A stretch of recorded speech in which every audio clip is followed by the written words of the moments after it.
Hi hello ಎಲ್ಲರಿಗೂ ನಮಸ್ಕಾರ. ನಾನು ನಿಮ್ಮ ಲಕ್ಷ್ಮೀಗೌಡ ಮಾತನಾಡುತ್ತಿರುವುದು. ಯಾರೆಲ್ಲ ಇನ್ನು ನನ್ನ ಕಾಮನಬಿಲ್ಲು ಕಥಾಗುಚ್ಛ ಯೂಟ್ಯೂಬ್ ಚಾನಲ್ ಸಬ್ಸ್ಕ್ರೈಬ್ ಮಾಡದೆ ಕತೆ ಕೇಳ್ತಿದ್ದೀರಾ, ಪ್ಲೀಸ್ ಸಬ್ಸ್ಕ್ರೈಬ್ ಮಾಡಿ ಕತೆ ಕೇಳಿ. ಹಾಗೆ ನನ್ನ ಕತೆ ನಿಮ್ಮೆಲ್ಲರಿಗೂ ಇಷ್ಟ ಆದ್ರೆ ಕಮೆಂಟ್ ಮಾಡಿ, ಶೇರ್ ಮಾಡಿ. ಜಾನಕಿರಾಮ ಕಥೆಯ ಮುಂದುವರೆದ ಸಂಚಿಕೆ. ಎಲ್ಲಾ ಕೆಲಸವನ್ನು ಮುಗಿಸಿ ಜಾನಕಿ ಮಲಗಲು ಬಂದಾಗ ಆಗಲೇ ರಾತ್ರಿ 10 ಗಂಟೆಯಾಗಿತ್ತು. ಬಟ್ಟೆ ತೊಳೆಯುವವರನ್ನು ಕೂಡ ಫಾತಿಮಾ ಅವರು ನಾನು ಬರುವವರೆಗೂ ಬರಬೇಡ ಎಂದು ಹೇಳಿದ್ದರಿಂದ ಬಟ್ಟೆ ತೊಳೆಯುವವಳು ಬಂದಿರದೆ ಎಲ್ಲಾ ಕೆಲಸವನ್ನು ಒಬ್ಬಳೇ ಮಾಡಿದ್ದರಿಂದ ಬಹಳವೇ ಸುಸ್ತಾಗಿದ್ದಳು. ಅದರ ಜೊತೆಗೆ ಆತೀಶ್ ಕಾಟದಿಂದ ಹೈರಾಣಾಗಿದ್ದಳು.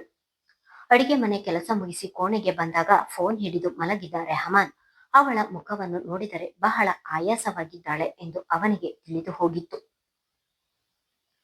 ಸೋಫಾ ಮೇಲೆ ಮಲಗಿ ಕಣ್ಣು ಮುಚ್ಚಿದ ತಕ್ಷಣ ಆತೀಶ್ ಕೈ ಹಿಡಿದದ್ದು, ಕಣ್ಣು ಹೊಡೆದದ್ದು ಕಣ್ಣ ಮುಂದೆ ಬಂದ ಹಾಗೆ ಆಗಿ ತಕ್ಷಣ ಕಣ್ಣು ಬಿಟ್ಟು ಎದ್ದು ಕುಳಿತವಳ ಶರೀರ ಬೆವರಲು ಶುರುವಾಗಿತ್ತು. ಹಿಂದೇಕೋ ಒಬ್ಬಳೇ ಮಲಗಲು ಭಯವಾದಂತಾಗಿ ಕುಳಿತಲಿಂದ ರೆಹಮಾನನ ಬಳಿಗೆ ಬಂದವಳು, ಮಹಾನ್, ನಾನು ಇವತ್ತು ಇಲ್ಲಿಯೇ ಮಲಗಲ್ಲ ಎಂದು ಅಂಜಿಕೆಯಲ್ಲಿಯೇ ಕೇಳಿದಳು. ಅವಳ ಮಾತಿಗೆ ರೆಹಮಾನನ ಮನಸ್ಸು ಹೇಳದೆ ಕೇಳದೆ ಕುಣಿದಾಡುವಂತೆ ಆಗಿತ್ತು. ಯಾಕೆ ಎನ್ನುವ ಪ್ರಶ್ನೆ ಕೇಳದೆ ಅದಕ್ಕೇನು ಮಲಗು ಎಂದು ಒಂದು ಬದಿಗೆ ಸರಿದು ಮಲಗಿದನು. ನಾನು ಇಲ್ಲಿ ಮಲಗಿದ್ದಕ್ಕೆ ಏನು ತಿಳಿಯುತ್ತಾನೋ ಎಂದು ಯೋಚಿಸುತ್ತಲೇ ಕಣ್ಣು ಮುಚ್ಚಿದ್ದಳು. ಕೆಲಸದ ಆಯಾಸದಿಂದ ಬಹುಬೇಗನೆ ನಿದಿರೆಗೆ ಜಾರಿದಳು ಜಾನಕಿ. ಅಂದು ಜಾನಕಿ ಮನೆಯಲ್ಲಿ ಅವಳು ತನ್ನ ಎದೆಯ ಮೇಲೆ ಮಲಗಿದ್ದನ್ನು ನೆನೆದು ತನ್ನ ಎದೆಯ ಮೇಲೆ ಕೈಯಾಡಿಸುತ್ತಾ ಕಣ್ಣು ಮುಚ್ಚಿದನು. ಒಂದು ಹೊತ್ತಿನಲ್ಲಿ ಎಚ್ಚರವಾದವನು ಒಂದು ಬದಿಗೆ ಹೊರಳಲು ನೋಡಿದರೆ ಆಗಲಿಲ್ಲ. ಎದೆಯ ಮೇಲೆ ಭಾರ ಎನಿಸಿದಾಗ ತನ್ನ ಮುದ್ದಿನ ಮಡದಿ ಆಗಲೇ ತನ್ನ ಎದೆಯನ್ನೇ ದಿಂಬಾಗಿಸಿಕೊಂಡಿದ್ದಾಳೆ ಎಂದು ಅರಿವಾಗಿತ್ತು. ಮಗುವಿನಂತೆ ಮಲಗಿದ್ದ ಹೆಂಡತಿಯನ್ನು ನೋಡಿ ಅವಳ ಭುಜ ಬಳಸಿ ಇನ್ನೊಂದು ಕೈ ಮೂಲಕ ಅವಳನ್ನು ಇನ್ನೂ ಸಮೀಪಕ್ಕೆ ಎಳೆದುಕೊಂಡು ಮಲಗಿದನು. ಗಾಢ ನಿದ್ರೆಯಲ್ಲಿದ್ದವಳಿಗೆ ಅದು ತಿಳಿಯಲಿಲ್ಲ.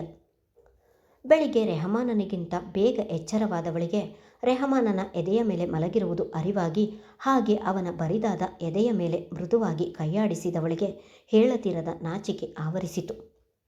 ಹುಡುಗಿಗೆ ಎದೆಯ ಮೇಲೆ ಮಲಗಿಯೇ ಕಣ್ಣು ಮಾತ್ರ ಮೇಲೆತ್ತಿ ಶಾಂತ ಸ್ವರೂಪಿಯಂತೆ ಮಲಗಿದ್ದವನ ಮೊಗ ನೋಡಿದವಳಿಗೆ ಮನದಲ್ಲಿ ಅರಿಯದ ಭಾವನೆಗಳು ಮೂಡಿದವು. ನಿನ್ನನ್ನು ನೋಡುತ್ತಿದ್ದರೆ ನೋಡುತ್ತಲೇ ಇರಬೇಕು ಎನಿಸುತ್ತದೆ. ನನ್ನ ಮನಸ್ಸು ಇತ್ತೀಚೆಗೆ ನಿನ್ನ ಸಾಮೀಪ್ಯವನ್ನು ಬಯಸುತ್ತಿದೆ. ನನ್ನನ್ನು ಯಾಕೆಷ್ಟು ಕಾಡುತ್ತೀಯ ಎಂದುಕೊಂಡವಳಿಗೆ ತಕ್ಷಣಕ್ಕೆ ವಾಸ್ತವದ ಅರಿವಾಗಿ ದಿಗ್ಗನೆ ಎದ್ದು ಕುಳಿತವಳು ಅಲ್ಲಿ ಕೂರಲಾಗದೆ ಬಚ್ಚಲ ಮನೆ ಹೊಕ್ಕಳು. ಬಚ್ಚಲ ಮನೆಯ ಬಾಗಿಲು ಶಬ್ದವಾದಾಗ ಕಣ್ಣು ತೆರೆದವನು ಮುಗುಳು ನಕ್ಕಿದ್ದನು. ಜಾನಕಿ ಮಿಸುಕಾಡುತ್ತಿದ್ದ ಹಾಗೆ ಎಚ್ಚರವಾಗಿತ್ತು ಅವನಿಗೆ. ಜಾನಕಿ ತನ್ನ ಎದೆಯ ಮೇಲೆ ಬೆರಳಾಡಿಸುವುದನ್ನು ಕಣ್ಣು ಬಿಟ್ಟು ನೋಡಿದವನು ಪುನಃ ಕಣ್ಣು ಮುಚ್ಚಿ ಮಲಗಿರುವ ಹಾಗೆ ನಟನೆ ಮಾಡುತ್ತಿದ್ದನು. ಜಾನಕಿ ಬಚ್ಚಲ ಮನೆಯಿಂದ ಮರಳಿ ಬಂದ ತಕ್ಷಣ ಹಾಗೆ ಕಣ್ಣು ಮುಚ್ಚಿ ಮಲಗಿದನು. ಜಾನಕಿ ಒಬ್ಬಳೇ ಇಡೀ ಮನೆಯ ಜವಾಬ್ದಾರಿ ನಿಭಾಯಿಸುವ ಪರಿ ನೋಡಿ ಖುಷಿಯಾಗಿತ್ತು ಮಾತ್ರ ಅಬ್ದುಲ್ ಅವರಿಗೆ. ಸಮಯಕ್ಕೆ ಸರಿಯಾಗಿ ಊಟ ತಿಂಡಿಯ ವ್ಯವಸ್ಥೆ, ಮನೆ ಕೆಲಸ ಎಲ್ಲವನ್ನು ಅಚ್ಚುಕಟ್ಟಾಗಿ ನಿಭಾಯಿಸುತ್ತಿದ್ದಳು. ಅವಳಿಗೆ ಅರಿವಿಲ್ಲದೆ ಒಬ್ಬ ಪರಿಪೂರ್ಣ ಗೃಹಿಣಿಯಾಗಿದ್ದಳು. 2 ದಿನದ ನಂತರ ಫಾತಿಮಾ ಅವರು ಹೋಗಿದ್ದ ಅದೇ ಮದುವೆಗೆ ರಫೀಕ್ ಹಾಗೂ ಅಬ್ದುಲ್ ಅವರು ಹೋಗಿದ್ದರು. ಈಗ ಮನೆಯಲ್ಲಿ ಉಳಿದವರು ಜಾನಕಿ, ರೆಹಮಾನ್ ಇಬ್ಬರೇ. ಆತೀಶ್ ರಾತ್ರಿ ಮನೆಯಿಂದ ಹೋದವನು ಇನ್ನೂ ಬಂದಿರಲಿಲ್ಲ. ಆಗಲೇ ರಾತ್ರಿ 7ರ ಸಮಯ. ಜಾನಕಿ ಮೂವರಿಗೂ ಆಗುವಷ್ಟು ಅಡಿಗೆ ಮಾಡಿಕೊಂಡು ಕಾಯುತ್ತಿರುವಾಗಲೇ ರೆಹಮಾನ್ ಮನೆಗೆ ಬಂದಿದ್ದನು. ಮಹಾನ್, ಕೈಕಾಲು ತೊಳೆದು ಬಾ, ಊಟಕ್ಕೆ ಬಡಿಸುತ್ತೇನೆ ಎಂದು ನಗುಮುಖದಲ್ಲಿ ಹೇಳಿದಳು. ಸರಿ ಎಂದು ಮೆಟ್ಟಿಲು ಹತ್ತುವಾಗ ಅವನ ಮೊಬೈಲ್ ರಿಂಗಣಿಸಿತು. ಮೆಟ್ಟಿಲು ಹತ್ತುತ್ತಲೇ ಕಿಸೆಯಿಂದ ಮೊಬೈಲ್ ತೆಗೆದವನು ಜಗನ್ ಕರೆ ಮಾಡುತ್ತಿರುವುದನ್ನು ನೋಡಿ ಕರೆ ಸ್ವೀಕರಿಸಿ, ಹೇಳು ಜಗನ್ ಎಂದನು. ಅತ್ತಲಿಂದ ಹೇಳಿದ ವಿಷಯವನ್ನು ಕೇಳಿದವನು ಕೋಪಕ್ಕೆ ಕೈ ಮುಷ್ಟಿ ಮಾಡಿ ಹತ್ತಿದ ಮೆಟ್ಟಿಲನ್ನು ಅರ್ಧಕ್ಕೆ ನಿಲ್ಲಿಸಿ ಅಲ್ಲಿಂದಲೇ ದಬದಬನೆ ಇಳಿದವನು, ಜಾನಕಿ, ನನಗೆ ಸ್ವಲ್ಪ ಕೆಲಸ ಇದೆ, ಬೇಗ ಬರ್ತೀನಿ, ಹುಷಾರು ಎಂದು ಹೇಳಿ ಕಾರಿನ ಕೀ ಹಿಡಿದು ಹೊರಟೇ ಬಿಟ್ಟನು. ಈ ರಾತ್ರಿಯಲ್ಲಿ ಗಾಬರಿಯಾಗಿ ಹೊರಟ ಗಂಡನನ್ನು ನೋಡಿ ಭಯವಾಯಿತು ಅವಳಿಗೆ. ಏನು ವಿಷಯ ಎಂದು ತಿಳಿಯಲು ಅವನ ಹಿಂದೆಯೇ ಬಾಗಿಲ ಬಳಿಗೆ ಬಂದ ತಕ್ಷಣ ಅವನು ಆಗಲೇ ಕಾರು ಹತ್ತಿ ಹೋಗಿಯಾಗಿತ್ತು. ಮಹಾನನಿಗೆ ಕರೆ ಮಾಡಿದ್ದು ಯಾರು? ಯಾಕೆ ಗಾಬರಿಯಾಗಿ ಹೋದ? ಏನಾದರೂ ಸೀರಿಯಸ್ ವಿಷಯ ಇದ್ದರೆ ಹೇಳಿ ಹೋಗಬಹುದಿತ್ತಲ್ಲವ. ಈಗ ನನಗೆ ಭಯ ಕೊಟ್ಟು ಹೋಗಿದ್ದಾನೆ.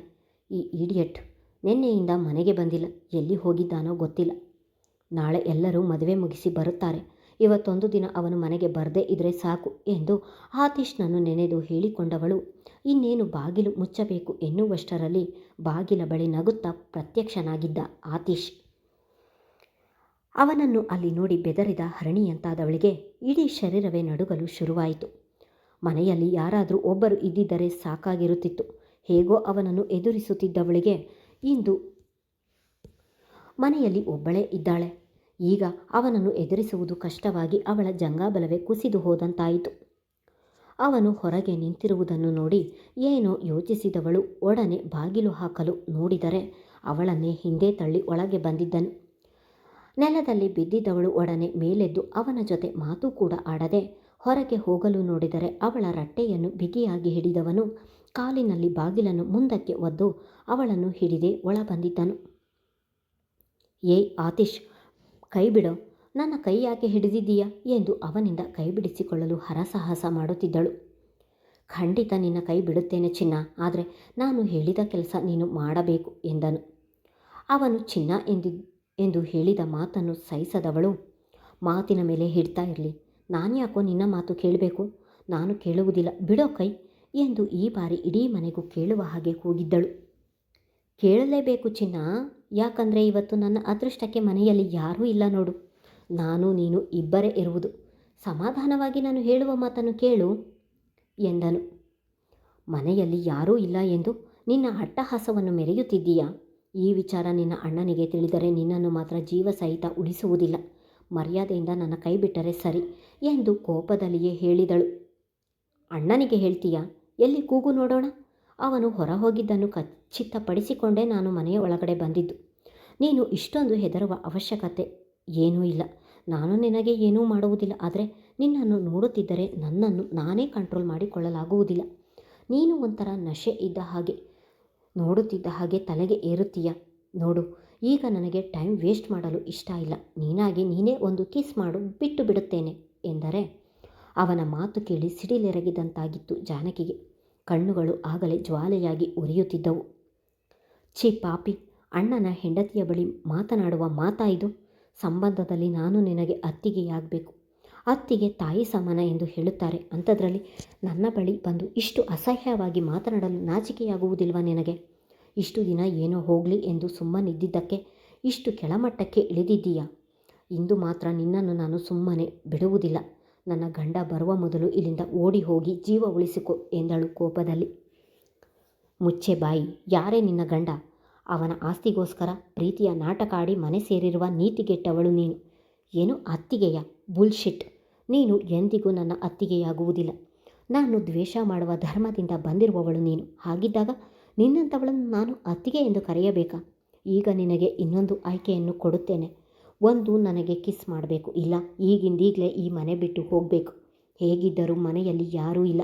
ಮನೆಯಲ್ಲಿದ್ದ ಹಣ ಚಿನ್ನವನ್ನು ಕದ್ದಿ ಓಡಿ ಹೋಗಿದ್ದಾಳೆ ಎಂದು ಎಲ್ಲರನ್ನೂ ನಂಬಿಸುತ್ತೇನೆ.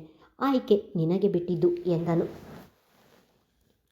ನನ್ನ ಪವಿತ್ರವಾದ ಧರ್ಮವನ್ನು ದ್ವೇಷ ಮಾಡಿ ಅದೇನು ಸಾಧಿಸುತ್ತೀಯೋ ನಾನು ನೋಡುತ್ತೇನೆ.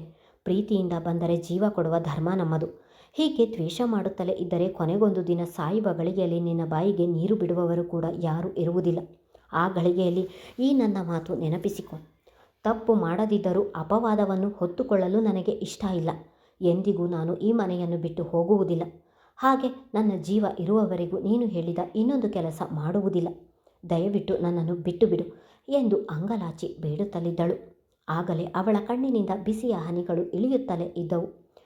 ಒಳಗೊಳಗೆ ಮಹಾನ್, ದಯವಿಟ್ಟು ಬೇಗ ಬಾ ಎಂದು ಅವಳ ಮನಸ್ಸು ಚೀರುತ್ತಲಿತ್ತು. ಅವಳು ಅಷ್ಟು ಬೇಡಿದರೂ ಅತ್ತರೂ ಕರಗದ ಕಲ್ಲು ಮನಸ್ಸಿನವನು ಒಡನೆಯೇ ಅವಳ ಸೆರಗಿಗೆ ಕೈ ಹಾಕಿದ್ದನು.